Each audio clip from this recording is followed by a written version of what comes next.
இந்த மாதத்தின் வாக்குத்தத்தம், அதாவது டிசம்பர் மாதம் 1ஆம் தேதிக்குரிய வாக்குத்தத்தம் இன்றைக்கு ஞாயிற்றுக்கிழமையா இருக்கிறதுனால எல்லாம் அதிலே நமக்கு என்ன ஆகும், வார்த்தைகள் கொடுக்கப்பட்டிருக்கிறது. இந்த வாக்குத்தத்தத்தை நாம் பார்க்க போகிறோம்.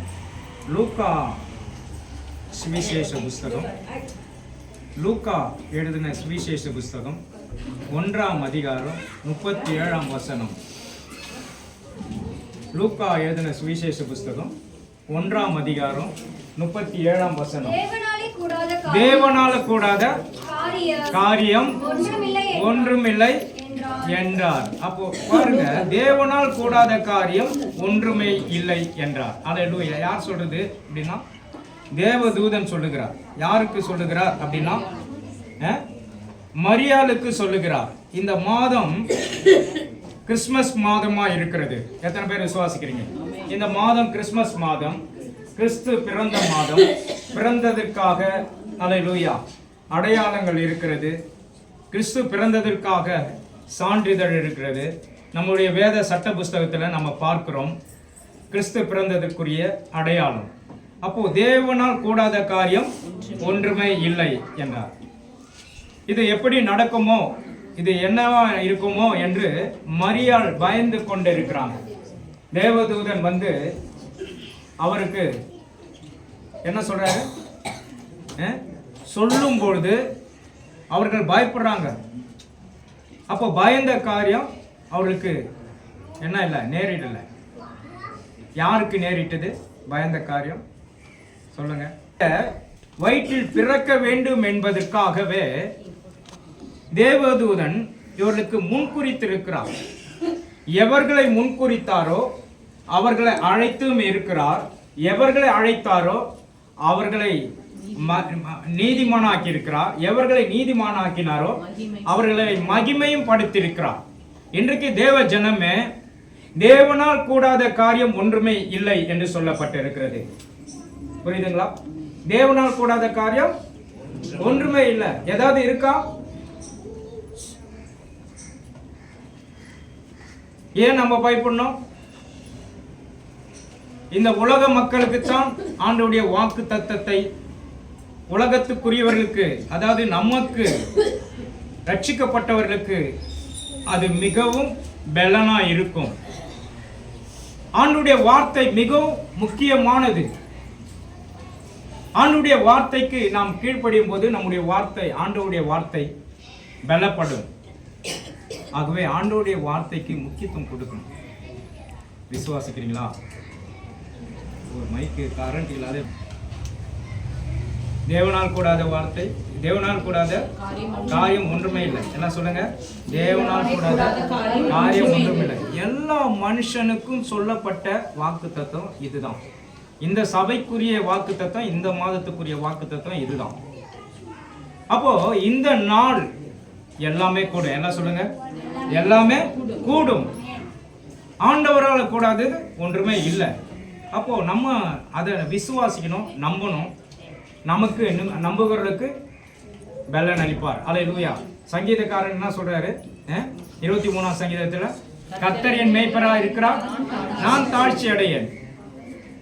அவர் என்னை புல்லுள்ள இடங்களில் கொண்டு வந்து அமர்ந்த தண்ணீர் அண்டையை நடத்துவார் என்று சொல்றார். அப்போ அவரை நான் நம்பி இருக்கிறேன், நான் வெட்கப்பட மாட்டேன். அவரை நம்பி இருக்கிறேன், நான் துக்கப்பட மாட்டேன். நான் அவரை நம்பி இருக்கிறேன், நான் பயப்பட மாட்டேன். நான் அவரை நம்பி இருக்கிறேன், எனக்கு என்ன வராது, சோர்வு வராது. எனக்கு மரணம் இல்லை என்று சொல்றார். எனக்கு மரணம் இல்லை, ஆனால் அவருடைய வார்த்தை எனக்கு கிடைக்கா இது இருந்தால் நான் துக்கத்தில் மடிந்து போயிருப்பேன் சொல்றாரு. விசுவாசிக்கிறீங்களா? அவருடைய வாக்கு என்கிட்ட இல்லாதது இருந்தா, அல்லது அவருடைய வசனம் என்னை தேற்றாத இருந்தால் நான் துக்கத்தில மடிந்திருப்பேன் என்று சொல்றார். விசுவாசிக்கிறீங்களா? இன்றைக்கு தேவ ஜனமே, உங்களுக்கு கொடுக்கப்பட்ட இந்த டிசம்பர் மாதத்தின் வாக்கு தத்துவம் என்ன சொல்லுங்க? தேவனால் கூடாத காரியம் ஒன்றுமே இல்லை. இன்றைக்கு நீங்க எதற்கெல்லாம் வேண்டிக் கொண்டிருக்கிறீர்களோ, எதற்கெல்லாம் ஜெபித்துக் கொண்டிருக்கிறீர்களோ அதற்கெல்லாம் இன்றைக்கு இந்த மாதத்துல பலன் உண்டு. எத்தனை பேர் விசுவாசிக்கிறீங்க? இந்த மாதத்துல நீங்க எதிர்பார்க்கலாம், நீங்கள் எதிர்பார்த்த காரியம் நடக்கும். விசுவாசிக்கிறீங்களா? நீங்க எதிர்பார்த்த நல்ல முடிவுக்கு ஆண்டவர் உங்களை கொண்டு வர போகிறார். எத்தனை பேர் விசுவாசிக்கிறீங்க? கர்த்தர் பெரிய காரியங்களை செய்ய போகிறார். ஆமென் சொல்லுங்களேன். அல்லேலூயா. ஆண்டவருடைய நாமம் மகிமைக்காக ஸ்தோத்திரம். கர்த்தருடைய கரம் உங்களோடு கூட இருப்பதாக. ஆமென். அல்லேலூயா. ஆண்டவர் பாருங்க பெரிய காரியங்கள் நம் வாழ்க்கையில செய்து கொண்டு இருக்கிறார். அல்லேலூயா. அவர் எல்லாவற்றிலும் நமக்கு நன்மைகளை செய்கிற தேவனாய் இருக்கிறார். இன்றைக்கு அவரால் அல்லேலூயா உம்மாட ஒரு சேனைக்குள் பாய்வேன், என் தேவனால மதிலை தாண்டுவேன் என்று சொல்றார். அப்போ என்று அவர்கள் சொல்லுகிறார்கள். 34வது வசனம். அதற்கு மரியாள் தேவதூதனை நோக்கி, எப்படி ஆகும், புருஷனை அறியலையே என்றார். அறியனே என்றார். தேவதூதன் அவளுக்கு பிரதியுத்தமாக, பரிசுத்த ஆவி உன்மேல் வரும், உன்னதமானவருடைய பலம் உன்மேல் நிழலாயிருக்கும். ஆதலால் உன்னிடத்தில் பிறக்கும் பரிசுத்தம் உள்ளது தேவனுடையது குமாரன் எனப்படும். அல்லேலூயா. பரிசுத்தம் உள்ளது தேவனுடைய குமாரன் எனப்படும். இதோ உனக்கு இருக்கிற எலிசபெத் முதிர் வயதிலும்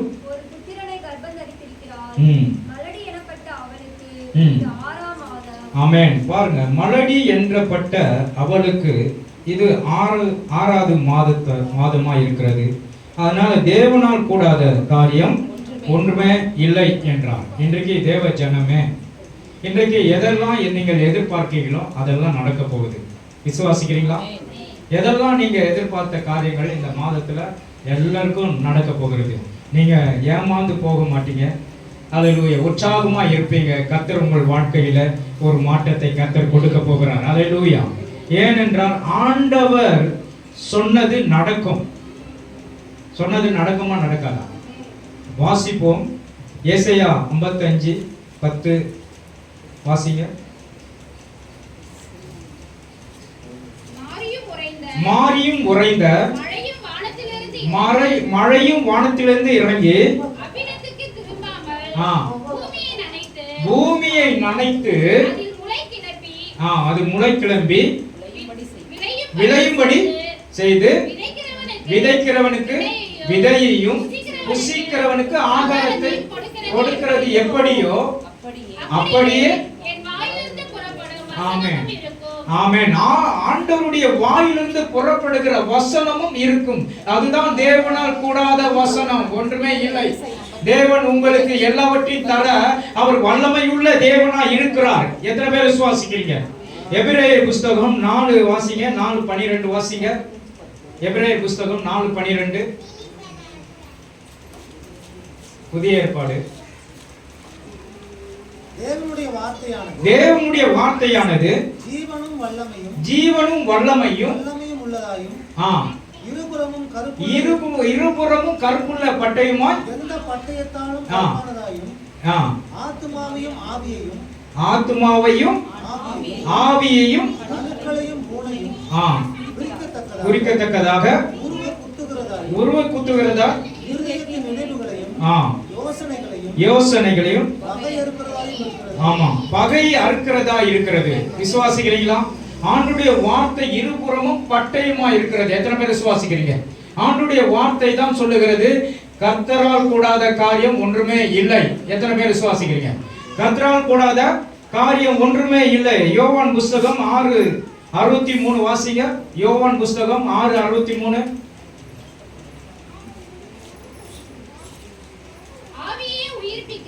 ஆவியே உயிர்ப்பிக்கிறது, மாம்சமானது ஒன்றுக்கும் உதவாது.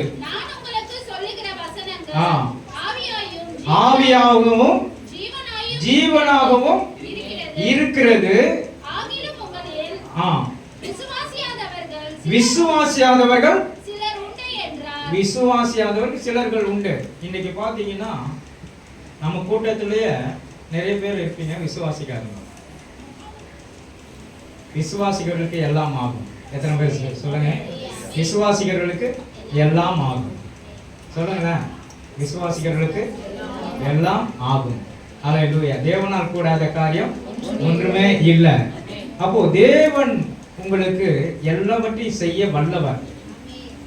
அதற்காக தான் நான் சொல்றேன், வேதத்தை நீங்க நல்லா வாசிங்க, வேதத்தின்படி நடங்க. வேதம் உங்களை சுமக்கும். வேத வார்த்தை உங்களுக்கு கால்களுக்கு தீபமாயும் பாதைக்கு வெளிச்சமாய் இருக்கும். ஆண்டவருடைய வசனத்துக்கு முக்கியத்துவம் கொடுங்க. தேவனுடைய சபைக்கு முக்கியத்துவம் கொடுங்க. தேவனுக்கு கீழ்ப்படிங்க. எப்பேற்பட்ட சூழ்நிலையும் மாறும்.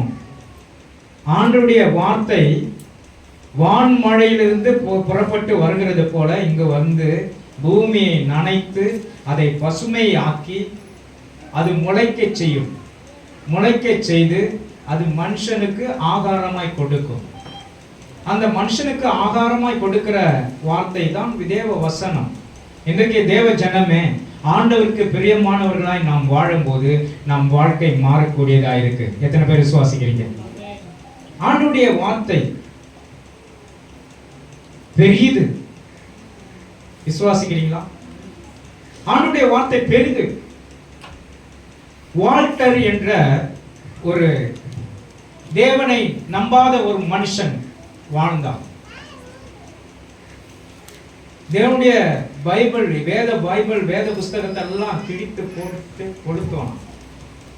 ஒரு புஸ்தகம் கூட என் கண்ணில் பார்க்க கூடாது. ஒரு புஸ்தகம் கூட கண்ணில் காணக்கூடாது.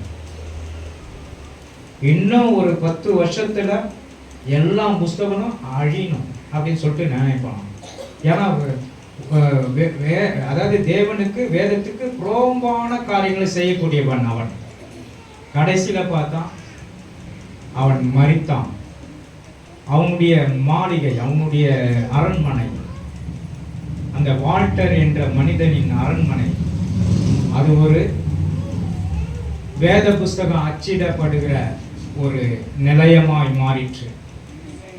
ஒரு பெரிய ஒரு அந்த வேத புஸ்தகம் 1000 கணக்கில் அச்சடிச்சு உலகம் எல்லா இடங்களிலும் விநியோகம் பண்ணப்பட்டது. அவன் மரித்த பிறகு அந்த இடத்தை அந்த இது வாங்கிச்சு, அரசாங்கமே வாங்கிச்சு. பைபிள் ஸ்டடி வாங்கி, பைபிள் சொசைட்டி வாங்கி அதை அச்சடிப்பதற்கு கொடுத்துச்சு. அப்போ பாருங்க, அவன் நினைச்சது நடந்ததா இல்ல கடவுள் நினைச்சது நடந்ததா? கடவுள் நினைச்சது நடக்கும். விசுவாசிக்கிறீங்களா? அதுதான் தேவனால் கூடாத காரியம் ஒன்றுமே இல்லை. ஆண்டவர் பெரியவர், பெரியவரும் இரட்சகருமாய் இருக்கிறார். நமக்கு எல்லாவற்றிலும் நமக்கு பரிசுத்தத்தை நமக்கு கொண்டு வந்து சேர்க்கிறார். வேத வசனம் நம்மை பரிசுத்தமாக்கும். வேத வசனம் நம்மை தெளிவுபடுத்தும். வேத வசனம் நம்மை அறிவாளியாக்கும். வேத வசனம் நம்மை உயிர்ப்பிக்க செய்யும். வேத வசனம் நமக்கு ஜீவனை கொடுக்கும். வேத வசனம் நித்தியமாய் நம்மை வாழ வைக்கும். எத்தனை பேர் விசுவாசிக்கிறீங்க? நித்தியமாய் வாழ வைக்கும் வேத வசனம். ஆண்டவருடைய வார்த்தைக்கு மிகவும் முக்கியத்தை கொடுக்க வேண்டும். மிக முக்கியத்தை கொடுத்து ஆண்டவருக்கு தன்னை அர்ப்பணிச்சு பாருங்க, உங்க வாழ்க்கை மாறுமா மாறாதான்னு பாருங்க. ஆண்டவருடைய வார்த்தை மிக பெரிசு. ஆகவே தான் இன்றைக்கு ஆண்டவர், அல்லேலூயா, ஆண்டவர் நமக்கு கொடுக்கிறார். ஆண்டவருடைய வார்த்தை வாழ்வை தரும், உறுதிப்பட்டது. அதாவது வாழ்க்கைக்கு உறுதிப்பட்டது. ஆண்டவர் உடைய வார்த்தை வந்து நம்முடைய வாழ்க்கைக்கு உறுதிப்பட்டது. வாசிப்போம். எசேக்கியேல் புஸ்தகம் 37:10 வாசிங்க. எசேக்கியேல் 37:10.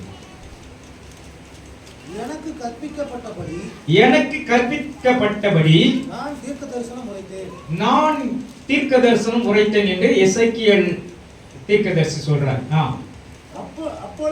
அப்பொழுது ஆவி அவர்களுக்குள் பிரவேசித்து அவர்கள் யார் உயிரடைஞ்சா?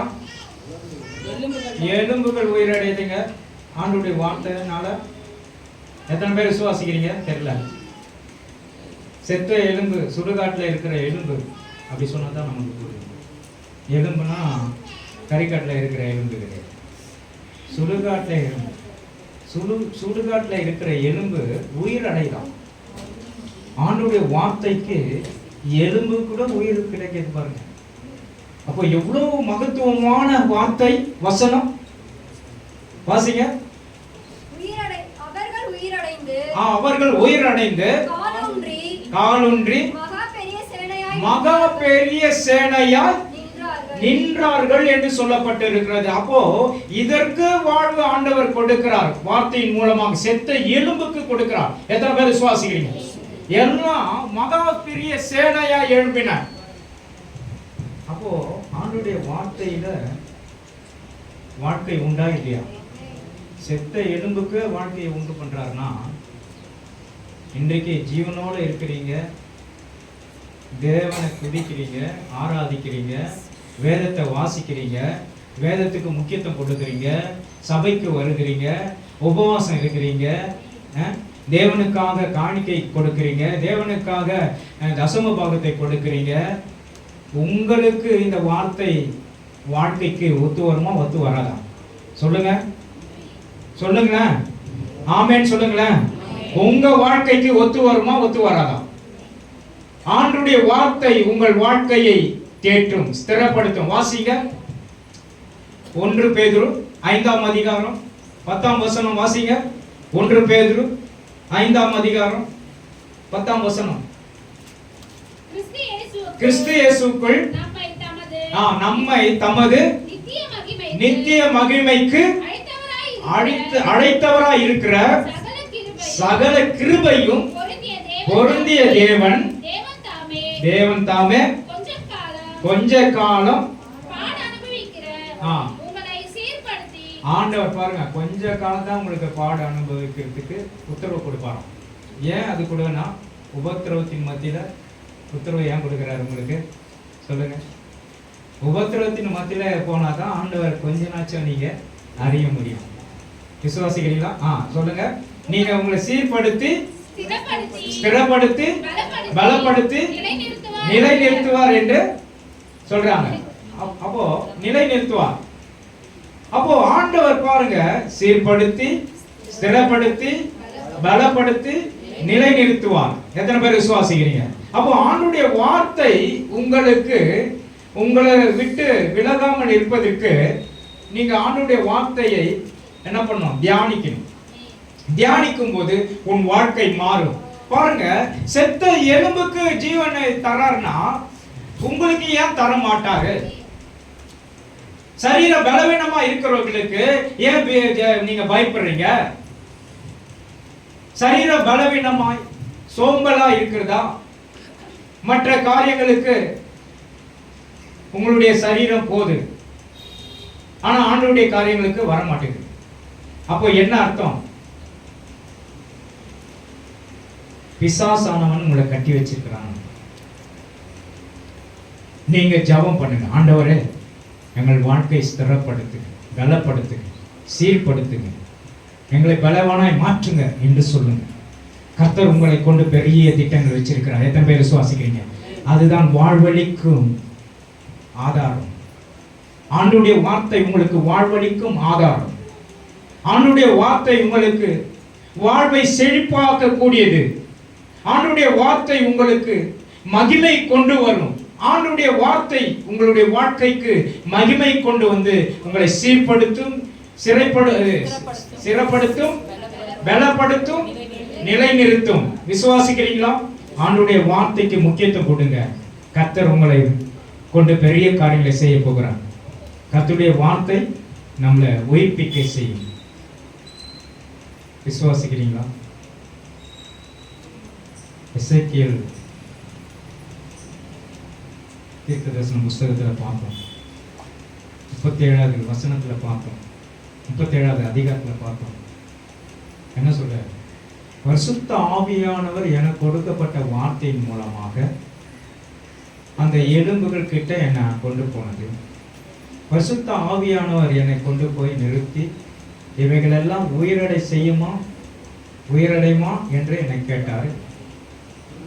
ஆண்டவரே, நீர் அறிவீர் என்று நான் உரைத்தேன். இதற்கெல்லாம் தீர்க்கதரிசனம் சொன்னார். அப்போ தீர்க்க தரிசனம் சொல்லும்போது அதெல்லாம் நடந்தது. இன்னைக்கு எப்பேற்பட்ட பலவீனம், வியாதி, நோய், எவ்வளவு கால் முறிவு, எலும்பு முறிவு எதுவா இருந்தாலும் நீங்க சொன்ன வார்த்தை அப்படியே நடக்கும். ஏனென்றால் ஆண்டவருடைய வல்லமையான வார்த்தை பரத்திலிருந்து கொடுக்கப்பட்ட வார்த்தை. எத்தனை பேர் விசுவாசிக்கிறீங்க? நன்மையான எந்த ஈவும் பூர்ணமான எந்த வரமும் பரத்திலிருந்து உண்டாகி ஜோதிகளின் பிதாவிடத்திலிருந்து வருகிறது என்று சொல்லப்பட்டு இருக்கிறது. விசுவாசிக்கிறீர்களா? பிதாவிடத்திலிருந்து வருகின்ற வார்த்தையை நீ விசுவாசிக்கும் போது உனக்கு அப்படியே ஆகும். தேவனால் கூடாத காரியம் ஒன்றுமே இல்லை. விசுவாசிக்கிறீங்களா? உங்கள் வாழ்க்கையை ஸ்திரப்படுத்துவார், சீர்படுத்துவார், பலப்படுத்துவார், நிலைநிறுத்துவார். விசுவாசிக்கிறீங்களா? எல்லாம் சொல்லுங்க. எங்க வாழ்க்கையை சீர்படுத்துவார், சொல்லுங்க, நிலைநிறுத்துவார். அல்லேலூயா. கர்த்தர் நம்மை கொண்டு பெரிய காரியங்களை செய்ய போகிறார். இரண்டாவதாக நாம் பார்க்கும் பொழுது ஆண்டவருடைய வார்த்தை நமக்கு நம்பிக்கையை உற்சாகூட்டும். நம்பிக்கையில உற்சாக ஊட்டக்கூடியது. எத்தனை பேர் விசுவாசிக்கிறீங்க? நம்பிக்கையில உற்சாக ஊட்டக்கூடியது. பாருங்க, நம்பிக்கை என்றால் என்ன? நம்பிக்கை என்பது, விசுவாசம் என்பது நம்பக்கூடிய உறுதியும் நிச்சயமா இருக்கிறது. காணக்கூடாதவைகளை நிச்சயமா இருக்கிறது. ஆமா. அப்போ நம்பிக்கைனா விசுவாசம், ஆண்டவர் கொடுக்கப்பட்ட நம்பிக்கை.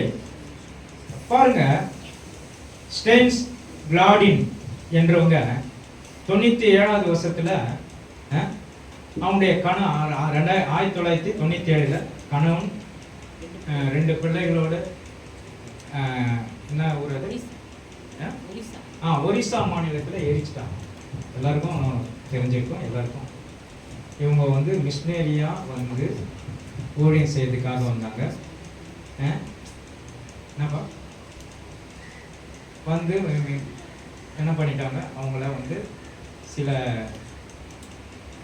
தீவிரவாதிகள், அங்கே இருக்கிற இந்துத்துவா கொள்கை உள்ளவர்கள், அதில் பங்கு பெற்றவர்கள் தான் இந்த இவங்களும். யாரு இப்போ இருக்காங்களே, திரௌபதி முர்மு என்றவங்களும். அதில் வந்து அவங்க வந்து அப்போது வந்து என்னவா இருந்திருக்காங்க, கவுன்சிலராக இருந்திருக்காங்க. அப்போது அந்த ஊர் கவுன்சிலர். அப்போ பாருங்க, இப்பேற்பட்ட சூழ்நிலையில அந்த அம்மா கிளாடின்றவங்க என்ன சொல்றாங்கன்னா, என்னுடைய 2 கண்களை எரிக்கிட்டாங்க, 2 பிள்ளைகளை. அதுக்கப்புறம் என்னுடைய கணவர் மரித்து போனார், என் தேவன் அவர்களை அழைத்து கொண்டார் அப்படின்னு சொல்றாங்க. என் தேவன் அவர்களை அழைத்து கொண்டார். இவங்களுக்கு என்ன, நான் பிடிச்சிட்டோம், இவங்களுக்கு என்ன தூக்கு தண்டனை கொடுக்கலாமா, மரண தண்டனை கொடுக்கலாமா, என்னன்னு கேட்குறாங்க. ஆயுள் தண்டனை கொடுக்கலாமா? இல்லை, இவங்களை வந்து நீங்கள் எதுவும் செய்யாது. இப்போ இவங்களை நீங்கள் செஞ்சிட்டீங்கன்னா நான் வந்து தேவன்கிட்ட பலன் எதிர்பார்க்க முடியாது. தேவன்கிட்ட எதிர்பார்க்கிற பலன்னா, ஆண்டவர்கிட்ட எதிர்பார்க்கிற பலன், நான் மரித்தால் தேவனோடு இளைப்பாறுவேன், நான் மரித்தால் என்னுடைய கணவர் பிள்ளைகளை நான் பார்ப்பேன் அப்படின்னு சொல்லிட்டு அவங்க வாக்குமூலம் கொடுக்குறாங்க. அப்போ அவங்களுக்குள்ள இருக்கிற நம்பிக்கையை பாருங்க. இன்னைக்கு நம்மளா இருந்தா என்ன பண்ணும்? ஏன் புருஷனை கொலை பண்ணல, நாக்க கடிச்சிட்டு என்ன பண்ணுவோம்? நானும் கொலை பண்ணிடுறேன், என் பிள்ளைகளை கொன்றவன நானும் கொலை பண்ணிடுறேன்னு சொல்லுவோமா சொல்ல மாட்டோமா? சொல்லுவோமா சொல்ல மாட்டோமா? சொல்லுங்களேன். அப்போ இவங்களுக்கு என்ன நம்பிக்கை இருந்தது சொல்லுங்க? பத்தியா, கத்தி எடுத்து வெட்டிடுவாங்க. எந்த ஆவி உங்ககிட்ட இருக்கிறது? எந்த ஆவி உங்ககிட்ட இருக்கு? நம்பிக்கையின் ஆவி இருக்கா? தேவனை முகமுகமாய் தரிசிப்போம் என்ற நம்பிக்கையின் ஆவி இருக்கா? இதுவும் இருக்கு, அதுவும் இருக்குன்னா என்ன அர்த்தம்? அதுக்கு அந்த கிளாடி என்ற சகோதரி எதுவும் பண்ணாதீங்க, அவங்க தேவனோடு இருக்கிறார்கள் என்று நான் நம்புகிறேன், விசுவாசிக்கிறேன்னு சொன்னாங்க. இன்றைக்கு தேவ ஜனமே, அந்த நம்பிக்கை எப்படிப்பட்டதாக இருந்தது? வைராக்கியத்துக்குரியதாக இருந்தது. அந்த வைராக்கியத்துக்குரியதாக இருந்தது. அவங்களால மறக்க முடியுமா அந்த மாதிரி நிகழ்ச்சியை? ஆனால் இன்றைக்கு தேவ ஜனமே, நீங்க எந்த நம்பிக்கையில வாழறீங்க? நீங்க எந்த நம்பிக்கையில இருக்கீங்க? கிறிஸ்துவின் அன்பில நிலைத்திருக்கணும் வேண்டும் என்பது உங்களுக்கு நம்பிக்கை இருக்கிறதா? இன்றைக்கு நம்ம பார்ப்போம். அல்லேலூயா. கர்த்தருடைய பெரிதான கிருபைனா ரோமர் புஸ்தகம் 5:4 வாசிங்க. 5:4 ரோமர் புஸ்தகம். உபத்திரவங்களிலும் மேன்மை பாராட்டுகிறோம். தேவன் நமக்கு அருளப்பட்ட பரிசுத்த ஆவியினாலே தேவ அன்பு நம்முடைய இருதயங்களில் ஊற்றப்பட்டிருக்கிறபடினால் அந்த நம்பிக்கை நம்மை வெட்கப்படுத்தாது. ஆமென். தேவனுடைய அன்பு நம் இடத்துல ஊற்றப்பட்டிருக்கிறதால அந்த நம்பிக்கை நம்மை வெட்கப்படுத்தாது. விசுவாசிக்கிறீங்களா? அப்போ அந்த நம்பிக்கை நமக்கு வேணும். தேவனுடைய அன்பு அந்த கிளாடின் என்ற சகோதரி மேலே ஊற்றப்பட்டது.